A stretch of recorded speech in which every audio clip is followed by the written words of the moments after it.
ابو مالک رضی اللہ تعالیٰ عنہ کو چور پڑ گیا، صحابی ہیں، طائف سے آ رہے تھے، راستے میں چور پڑ گیا، کہنے کہ میرا مال لے لے، مجھے کیا کرے گا؟ کہا نہیں، تجھے بھی قتل کروں گا، ورنہ تو جا کے عمر کو میری شکایت لگائے گا، میں پکڑا جاؤں گا۔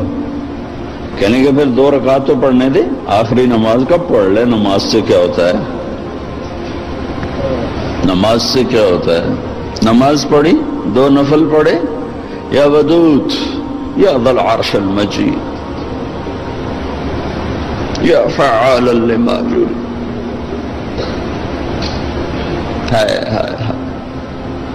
اللہ کو جو پکارا اور اس نے تلوار اٹھائی کہ یا ارحم الراحمین، یا ایک دفعہ یا ارحم الراحمین، تو ایک دم آواز آئی لا تقتلہ، اسے مت قتل کرو۔ اس نے ادھر دیکھا ادھر دیکھا، کوئی ہے؟ کوئی بھی نہیں۔ تو اس نے پھر تلوار اٹھائی، انہوں نے کہا یا ارحم الراحمین۔ پھر ایک آواز آئی لا تقتل، مت مارو۔ پھر اس نے ادھر دیکھا ادھر دیکھا، کوئی نظر نہیں آیا۔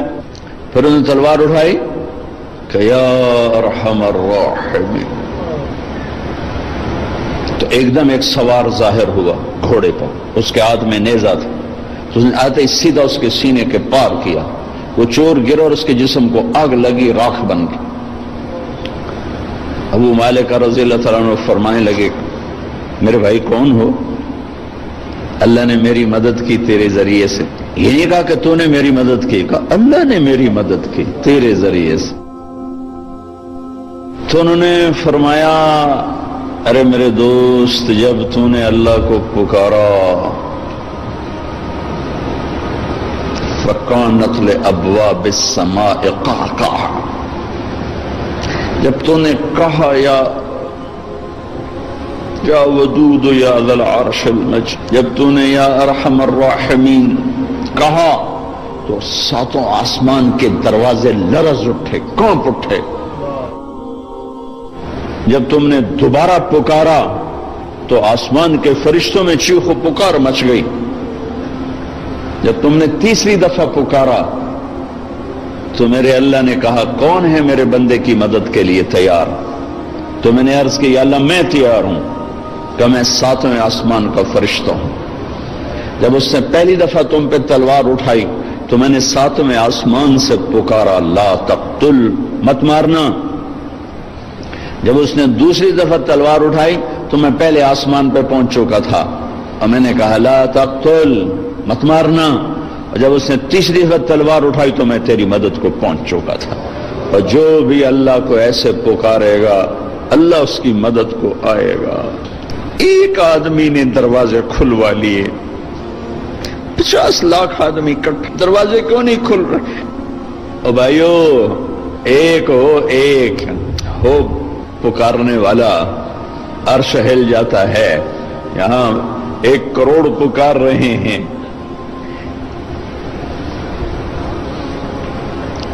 دل کے پھپھولے جل اٹھے سینے کے داغ سے، اس گھر کو آگ لگ گئی گھر کے چراغ سے۔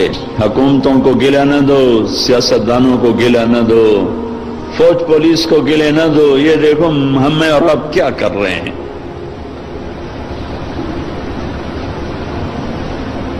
90% پاکستانی نماز نہیں پڑھتے، پاکستانی جھوٹ بولتے ہیں، دھوکہ دیتے ہیں، فراڈ کرتے۔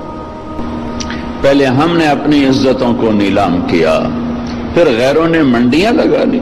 پہلے ہم نے مسلمان کی عزت کو داغدار کیا، پھر غیر خریدار بن گئے۔ غیروں کو گلہ نہ دو، تو ادھر ادھر کی نہ بات کر، یہ بتا کہ قافلہ کیوں لوٹا، مجھے راہزنوں سے گلہ نہیں، تیری راہبری کا سوال ہے۔ جب کبھی امت تھی تو راجہ داہر کے ڈاکوؤں نے ہمارا قافلہ لوٹا۔ ایک لڑکی نے کہا یا للحجاج، حجاج ظالم، کوئی ہماری تاریخ کا اچھا انسان نہیں، ہماری تاریخ کا کوئی قابل ذکر انسان نہیں، ظالم۔ یا للحجاج، اے حجاج تو کہاں ہے؟ بصرے کا، عراق کا گورنر تھا. چند لوگ جان بچا کے بھاگ نکلے تھے. وہ پہنچے تو انہوں نے حجاج سے کہا کہ ایک لڑکی نے یوں پکارا تھا. تو وہ کھڑا ہو گیا کہ لبیک یا اختی، لبیک یا اختی، لبیک یا اخت. میری بہن حجاج حاضر ہے، حجاج حاضر ہے، حجاج حاضر ہے. آپس میں عزتیں محفوظ تھیں، غیروں نے عزت پہ ڈاکہ ڈالا تھا. تو ایک بدماش کھڑا ہو گیا، کوئی تاریخ کا اچھا انسان نہیں ہے، بدماش، بنو امیہ کا چھوڑا ہوا بدماش تھا. عبد الملک ابن مروان تو مر چکا تھا، ولید اسی نے اس کو مسلط کیا تھا. اور وہ ولید کا زمانہ تھا. ایک لڑکی کی پکار پر اس نے قسم اٹھائی، نہ چارپائی پہ سوؤں گا، نہ بیوی کے قریب جاؤں گا جب تک اس بچی کے میں آواز کو نہیں پہنچوں گا. یہاں موبائل پہ قتل ہو رہے ہیں، کون قتل کر رہا ہے؟ حکومت کا کیا قصور ہے؟ حکومت کتنے سپاہی کھڑے کرے؟ اللہ کو ساتھی بناؤ، اللہ کو ساتھی بناؤ. اللہ پہرے پر آئے گا تو یہ کام ہوگا. ہماری حکومت بیچاری 5 لاکھ سپاہی ہیں، اندازاً کہہ رہا ہوں 18 کروڑ پر کیسے نگہبان بن سکتے ہیں؟ پہلا لشکر بھیجا، ایک لڑکی کی پکار پہ اس لشکر شکست ہو گئی، اکثر شہید ہو گئے.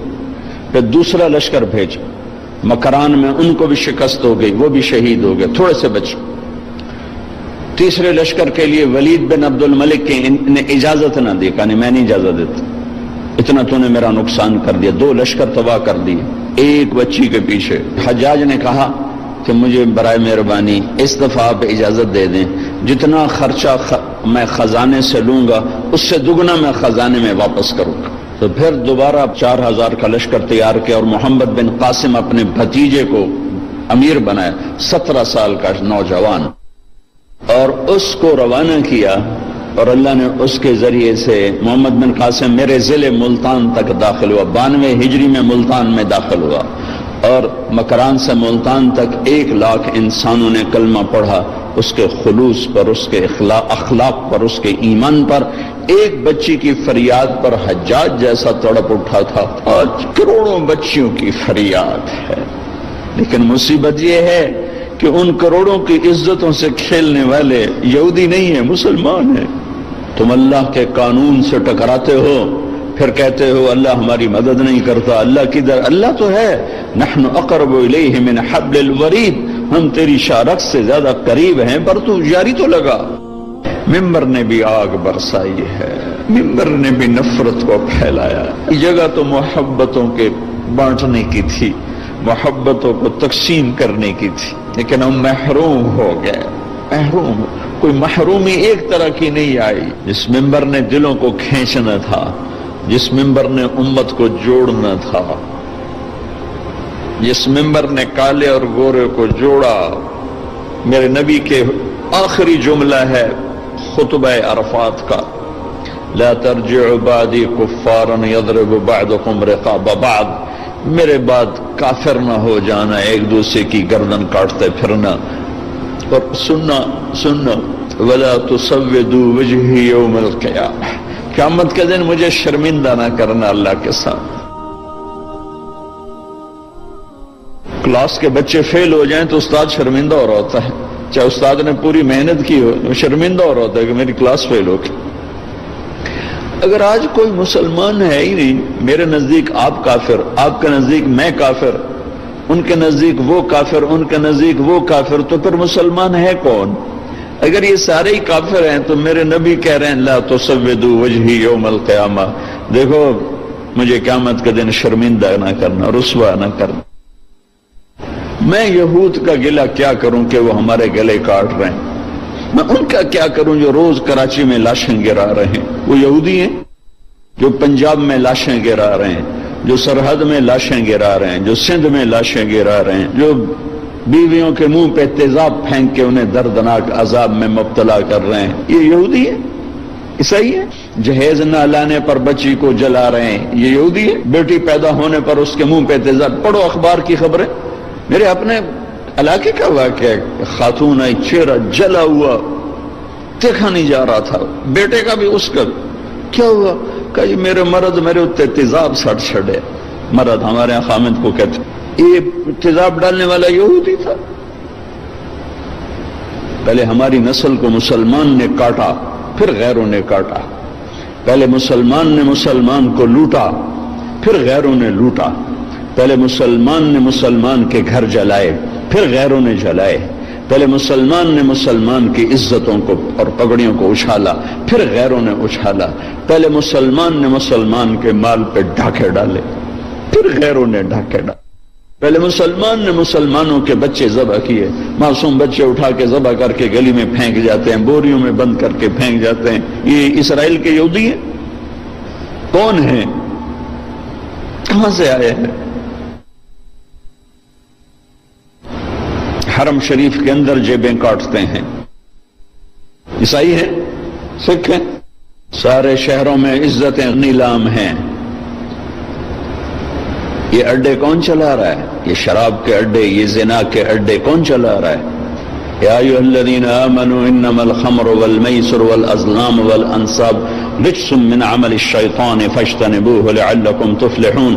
انما يريد الشیطان ان یوقع بینکم العداوة والبغضاء في الخمر والمیسر ویصدکم عن ذکر اللہ وعن الصلاة فهل انتم منتهون. میرا رب تو یوں کہہ رہا ہے ایمان والو, شراب اور جوا یہ شیطانی عمل ہے, اس کو چھوڑ دو, اس سے دور چلے جاؤ. کہ جہاں شراب اور جوا ہوگا وہاں عداوت بھی آئے گی, بغض بھی آئے گا, قتل و غارت بھی ہوگا. میرے بھائیو,